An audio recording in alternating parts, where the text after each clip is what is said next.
देखिए today's topic 1.2 photosynthesis food making process in plants है ना। तो स्टार्ट करते हैं ये टॉपिक। और इससे पहले जो है अपन पढ़ चुके थे बाकी सब कुछ ये इससे पहले का यहाँ तक। How do they transport them to the food party factories of plants. तो होप सो आपको समझ आया होगा। और अगर आपने ये लेक्चर नहीं देखा है तो you can check that video lecture on our channel. तो चलिए स्टार्ट करते हैं। Leaves are the food factories of plants, therefore all the raw materials must reach the leaf। तो इसका मतलब ये है कि लीव्स जो हैं पत्तियाँ फूड फैक्ट्रीज होती हैं, यहीं पर जो है फैक्ट्रीज होती क्या है, फैक्ट्रीज में कुछ सामान वामान बनता है। तो आप समझ सकते हैं लीव्स जो हैं फूड फैक्ट्रीज हैं, यहीं पर ही बनता है। ठीक है, फूड जो है आपका प्लांट्स में लीव्स के अंदर ही बनता है। तो इसीलिए सभी रॉ मटेरियल्स जो हैं लीफ तक पहुँचने चाहिए। तो अगर रॉ मटेरियल्स आप फैक्ट्रीज़ में जाते हैं, कुछ सामान बनता है, तो रॉ मटेरियल्स कच्चा पदार्थ जो भी होता है, ठीक है। तो अगर सपोज़ बिस्किट की फैक्ट्री है तो आपको रॉ मटेरियल के लिए उसको लिए रॉ मटेरियल बिस्किट के लिए क्या चाहिए, आटा चाहिए, ऑयल चाहिए, है ना, फ्लेवर्स चाहिए, ऐसी सारी चीज़ें। तो ये सब रॉ मटेरियल्स हैं, इनको फ्रॉम फैक्ट्रीज़ में ले जाया जाता है, तब जाके वो बनाती है बिस्किट्स। तो ऐसे ही फूड फैक्ट्रीज जो है लीव्स होती हैं, तो लीव्स सिर्फ रॉ मटेरियल्स पहुँचनी चाहिए सारी चीज़ें, है ना, तभी जाके तो वो खाना स्टोर कर बनाएगी। तो water and minerals present in the soil are absorb by the roots and transported to the leaves. तो इसका मतलब ये कि वाटर एंड मिनरल्स जो होते हैं वो सॉइल में प्रेजेंट होते हैं। ठीक है, आप पानी भी देते हो पौधों को तो जड़ों में मतलब मिट्टी में डालते हो, ना कि उनकी लीव्स पर। ठीक है, तो जिससे कि सॉइल क्या करती है, वाटर जो है होल्ड करती है और उसको देती है ना, लीव्स प्लांट्स को प्रोवाइड करती है वाटर एंड मिनरल्स। तो रूट्स के थ्रू जो है आपका लीव्स तक पहुंच जाता है आपका वाटर एंड मिनरल्स। एंड अगर आप कार्बन डाइऑक्साइड की बात करें from air is taken in through the टिनी pores present on the surface of leaves. और कार्बन डाइऑक्साइड कैसे लेती हैं लीव्स, तो लीव्स में कुछ टिनी पोर्स होते हैं, छोटे छोटे छेद होते हैं, तो वो उससे क्या कर लेती हैं, कार्बन डाइऑक्साइड CO2 गैस ले लेती हैं। The spores are surrounded by guard cells, such pores are called stomata. तो ये जो टिनी पोर्स हैं, इन टिनी पोर्स को अपन स्टोमेटा बोलते हैं। और फिगर 1.2C में बताया गया है ना। तो स्टोमेटा के चारों तरफ जो हैं एक गार्ड सेल्स होती हैं जो कि इसकी रक्षा करती हैं, ठीक है, इन पोर्स की। तो देखेंगे, फिगर देख लेते हैं। फिगर दिया गया है ना, फिगर 1.2। तो ये स्टोमेटा है, ठीक है। अब गार्ड सेल्स, ये देखो ये गार्ड सेल्स हैं। तो you can see in your note book, आप अच्छे से समझ जाएंगे, ठीक है। तो ज़्यादा डिफ़िकल्ट नहीं है, ये लीफ है, लीफ का स्ट्रक्चर दिया गया है। देखेंगे, Boojho wants to know how water and minerals absorb by roots reach the leaves. तो बूजो ये जानना चाहता है कि वाटर एंड मिनरल्स तो ले लेता है, रूट्स तो ले एब्जॉर्ब करती है, लेकिन वो लीव्स तक कैसे पहुंचाती है। तो इसका ये आंसर है कि water and minerals are transported to the leaves by the vessels which run like pipes throughout the root. तो रूट आप देखेंगे, रूट जो होता है प्लांट होता है, ठीक है। तो प्लांट का ये जो है मैंने रूट्स बना दी। अब रूट्स के ऊपर ये इसका तना रहता है ना, स्टेम रहता है, स्टेम्स के इधर ये शाखाएं होती हैं, उसमें पत्तियां लगी हुई होती हैं, ठीक है। तो ये जो स्टेम है ये वेसल्स का काम करता है ना, एक पाइप का काम करता है। तो यहाँ रूट से होता हुआ ये पाइप से जो है आपका ऐसे ट्रांसपोर्ट होता रहता है ना लीव्स तक, वाटर एंड मिनरल्स। तो the stem, the branches and the leaves. तो ये जो है रूट से आपका स्टेम से होते हुए ब्रांचेस में जाता है, फिर ब्रांचेस से लीव्स तक पहुँचता है, ठीक है। तो आप समझ गए होंगे। They form a continuous path और a passage for the nutrients to reach the leaf. यहाँ से सारी चीज़ें पहुँचती हैं लीफ तक, सारे न्यूट्रिएंट्स पहुँचते हैं, ठीक है। एक कंटिन्यूस पाथ होता है, ऐसा चलता रहता है, continue. And they are called vessels, इन्हीं को वेसल्स बोला जाता है, ठीक है। नलियाँ जिन्हें बोलते हैं वेसल्स, नलियाँ होती हैं, ठीक है। अ पाइप लाइक स्ट्रक्चर, तो वेसल्स को आप ऐसा समझ सकते हैं। तो you will learn more about transport of materials in plants in chapter 11। तो 11 चैप्टर में आप और अच्छे तरीके से पढ़ेंगे, तो बने रहिए। चैप्टर 11 भी पढ़ेंगे अपन कुछ दिनों बाद। तो पहली wants to know what is so special about the leaves that they can synthesis food but other parts of the plant can not. तो पहली ये जानना चाहती है कि ऐसा क्या स्पेशल है कि फूड खाना बना सकता है लेकिन प्लांट का पार्ट है लीव्स, तो लीव्स जो हैं खाना बना सकती हैं, सिंथेसाइज कर सकती हैं, लेकिन अदर जो पार्ट्स हैं प्लांट के वो नहीं कर सकते। तो देखेंगे क्या बताया गया है कि लीव्स ही क्यों करती हैं फूड सिंथेसाइज। तो देखेंगे इसमें क्या है। The leaves have a green pigment called chlorophyll. Leaves में आपको पता ही है ग्रीन पिगमेंट पाया जाता है, हरित लवक, जिसे क्लोरोफिल बोलते हैं। It helps leaves to capture the energy of the sunlight. This energy is use to synthesize prepare food from carbon dioxide and water. इसका मतलब ये कि लीव्स में क्लोरोफिल पाया जाता है। क्लोरोफिल क्या क्या मदद करता है? क्लोरोफिल जो सनलाइट से जो एनर्जी आती है ना, लाइट एनर्जी, उस एनर्जी को यूज़ करके वो सिंथेसाइज करता है, प्रिपेयर करता है। सिंथेसाइज का मतलब प्रिपेयर करना, बनाना, फूड बनाता है। कार्बन डाइऑक्साइड एंड वाटर तो उसको मिल ही जाती हैं अपनी सराउंडिंग से, ठीक है। तो सनलाइट की एनर्जी से वो फूड को प्रिपेयर करता है। Since the synthesize of food occurs in the presence of sunlight, it is called photosynthesis. Photo means light, synthesize to combine means. अब आप समझ गए होंगे फोटोसिंथेसिस क्या होती है। फोटोसिंथेसिस एक प्रोसेस है जिसमें खाना बनता है, तो आपको तो पता ही है, लेकिन बनता कब है? जब सनलाइट मिलेगा उनको। प्लांट्स को सनलाइट की ज़रूरत है। उस लाइट एनर्जी को, सनलाइट को, एनर्जी को प्लांट की जो लीव्स होती हैं वो क्या करती हैं? सिंथेसाइज करती हैं फिर फूड को, और कार्बन डाइऑक्साइड और वाटर उनको मिल जाता है, ठीक है। वो तो सराउंडिंग से आसपास से ही मिल जाता है, जैसे अभी अपन डिस्कस किया। तो इसी को फोटोसिंथेसिस बोलते हैं। तो so we find that chlorophyll, sunlight, carbon dioxide and water are necessary to carry out the process of photosynthesis. तो आप समझ गए होंगे फोटोसिंथेसिस प्रोसेस में किस किस चीज़ों की ज़रूरत पड़ती है। क्लोरोफिल की, सनलाइट की, कार्बन डाइऑक्साइड की, वाटर की। तो ये सारी चीज़ों की ज़रूरत पड़ती है for photosynthesis. It is a unique process on the earth. तो ये पृथ्वी पर बहुत ही यूनिक प्रोसेस है, तो ऐसा कोई नहीं करता। The solar energy is captured by the leaves and stored in the plant in the form of food. इसका मतलब जो सोलर एनर्जी है लीव्स द्वारा ले ली जाती है, कैप्चर्ड कर लेती हैं लीव्स, पत्तियाँ, और फिर प्लांट में क्या बनाती हैं? वो खाना बनाती हैं, है ना। और this sun is the ultimate source of energy for all living organisms. और आपको पता ही है कि सन जो है एक अल्टीमेट सोर्स ऑफ एनर्जी है ना। तो लिविंग ऑर्गेनिजम्स के लिए ऐसी कोई एनर्जी प्रोवाइड नहीं करता है जैसे सन देता है अपन को। तो आप समझ सकते हैं इसकी इम्पोर्टेंस, ठीक है।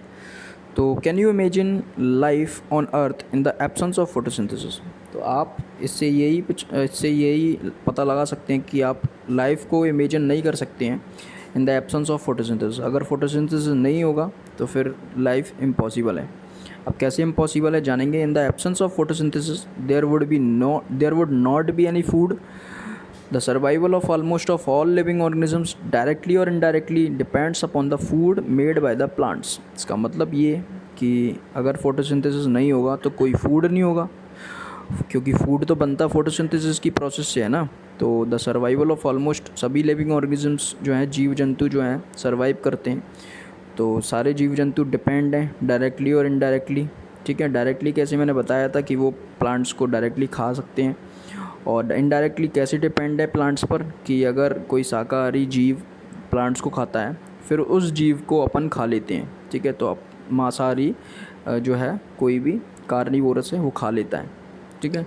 तो ऐसे इनडायरेक्टली डिपेंड हो गए। जैसे आप ही हो, तो जैसे है ना, तो आप अपन मांसाहारी होते हैं, ओमनिवोरस होते हैं, ठीक है। तो अपन मीट भी खा लेते हैं। तो जैसे अपन ने कुछ भी मीट खाया तो उस जिसका भी मीट खाया उस एनिमल ने प्लांट को खाया होगा, ठीक है। तो ऐसा हो जाता है। तो इनडायरेक्टली और डायरेक्टली आप समझ गए होंगे। तो अब देखेंगे besides oxygen which is essential for the survival. अब आप ऑक्सीजन की बात करें जो कि बहुत ही ज़रूरी है सभी ऑर्गेनिजम्स के लिए, of all the organisms is produced during photosynthesis. और एक और बात, फोटोसिंथेसिस नहीं होगी तो फिर ऑक्सीजन का फॉर्मेशन भी नहीं होगा, क्योंकि फोटोसिंथेसिस से ऑक्सीजन फॉर्म होती है, ठीक है। तो इन the absence of photosynthesis life would be impossible on the earth. तो अगर आप फोटोसिंथेसिस नहीं होगी तो लाइफ इम्पॉसिबल ही है अर्थ पर, ठीक है। तो देखेंगे इन द प्रीवियस पेज कुछ रह गया है शायद, आई थिंक सो। देखते हैं, देखिए सेल्स के बारे में पढ़ लेते हैं, इस बॉक्स के बारे में पढ़ लेते हैं, फिर अपन वहीं चलते हैं वापस से। देखिए, you have seen that buildings are made of bricks. आपने देखा होगा ईंटों की बनी होती हैं इमारतें। Similarly the bodies of living organisms are made of tiny units called cells. ऐसे ही अपनी बॉडी जो है वो छोटी छोटी यूनिट्स से, इकाइयों से बन के मिल के बनती हैं, उन्हीं को सेल्स बोलते हैं। Cells can be seen only under the microscope. आप इसको अपनी नंगी आंखों से नहीं देख सकते, इसको माइक्रोस्कोप से देखने की ज़रूरत है।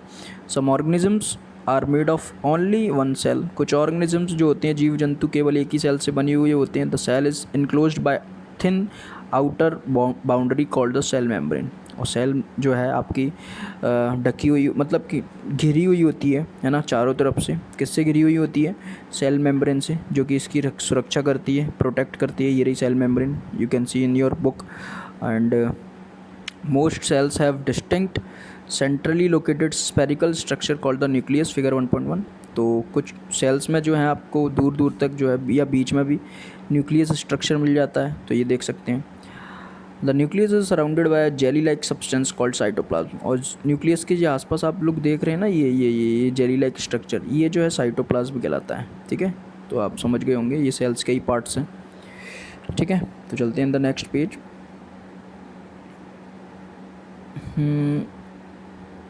देखिए इस बॉक्स को भी पढ़ लेते हैं। इस बॉक्स में क्या दिया है? Besides leaves photosynthesis also takes place in the other green parts of the plant. तो लीव्स के अलावा फोटोसिंथेसिस जो है अदर ग्रीन पार्ट्स, और भी जो हैं ग्रीन पार्ट्स होते हैं प्लांट के, वहाँ पर भी होता है। ठीक है, अकेला लीव्स में ही नहीं होता है। Like green stems, green branches. ठीक है, तो the desert plants have scale और spine like leaves to reduce loss of water by transpiration. These plants have green stems which carry out photosynthesis। तो आप समझ सकते हैं कि डेजर्ट में जो है प्लांट्स होते हैं, कैक्टस वगैरह, उनकी लीव्स पर कांटे पाए जाते हैं। क्यों? क्योंकि वहाँ पर जो है पानी की कमी बहुत ही ज़्यादा होती है, तो ट्रांसपीरेशन प्रोसेस होती है। ट्रांसपीरेशन एक ऐसी प्रोसेस है जिसमें आप समझते हैं कि पानी जो है आपका निकलता है। वो पानी जो है टिनी पोर्स होते हैं लीव्स में, तो लीव्स के टिनी पोर्स से आपका पानी जो है निकलता जाता है, वाष्प के रूप में उड़ता जाता है। ठीक है, अगर ज़्यादा गर्मी होती है तो एवोपरेट होता रहता है।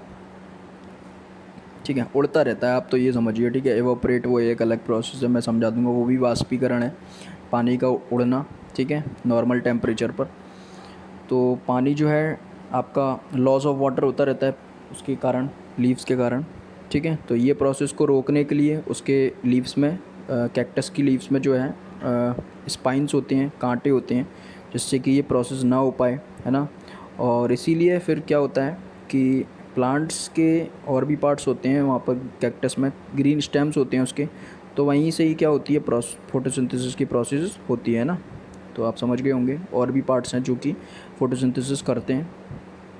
तो देखेंगे, during photosynthesis chlorophyll containing cells of leaves, figure 1.2, in the presence of sunlight use carbon dioxide and water to synthesize carbohydrates, figure 1.3।